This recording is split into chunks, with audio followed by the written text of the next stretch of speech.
do you feel about the sentencing of Nnamdi Kanu? Do you think it was a fair verdict, or do you think they would have been lenient in some sort of way? To be honest with you, when I saw this news here, I was devastated. I cannot picture what he has done to deserve that kind of sentencing. It's not as if they caught this guy with weapons or something like that. Even the way they brought him back to Nigeria, it was uncalled for. Do you think it was a fair verdict? The injustice was very present in Nnamdi Kanu's case. The way he was abducted, wrongfully convicted, Justice Omotosho ignored. It was quite shocking. People have done 10 times worse. Even our former President Buhari violently said that Nigeria will go on flame, blood will spill.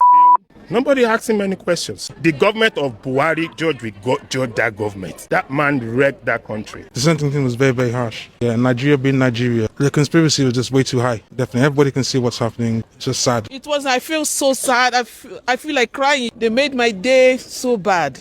It wasn't a good one. The judge didn't do well. Motosho, he didn't do well. They just concluded, because giving somebody that is innocent life, it doesn't sound well. The verdict the judge read was something that was given to him.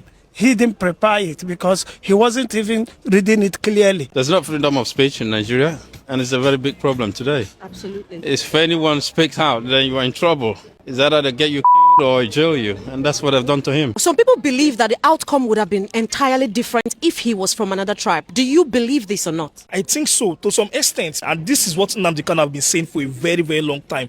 The tribalism in Nigeria is just way too much. Yeah, because he's an Igbo man. That's why they sentenced him to life. So that's the problem we're facing. Yeah, because they know the force he has. He seems to be the lion, amongst others. So what they've done is cut off the head of that, taking the crown off the king. Yeah. So they know the others, they can easily deal with those ones. They don't have as much balls, compared to Kanu. What exactly was the crime he committed in the first place that warranted his arrest? To me, there's no crime he committed. He went to Kenya. They kidnapped him in Kenya and brought him to Nigeria. And since then, they've been maltreating him up to today. This was something he said with his mouth. It was just only spoken. It was verbal. It was verbal. So me, I don't really know what else they're not telling us. Unless there's something they're not telling us. But if it's just for spoken words, you cannot give a man's life in prison just for spoken words. Regardless of anything, even though he was responsible for that, but life for him is preposterous. Yeah, that's ridiculous. Yeah, we have lots of bandits in Nigeria, and nothing is done to them. So the president, to address the major issue in the country, he decided to use this Nnamdi Kanu to cause a lot of distraction. What is one thing you want to say now to Nigerians watching the justice system fall apart?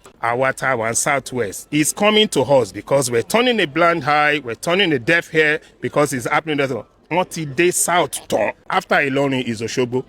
After Osogbo is Ibadan. After Ibadan, Lagos. Otideko. God continue to keep us safe. Amen. Thank you very much, sir.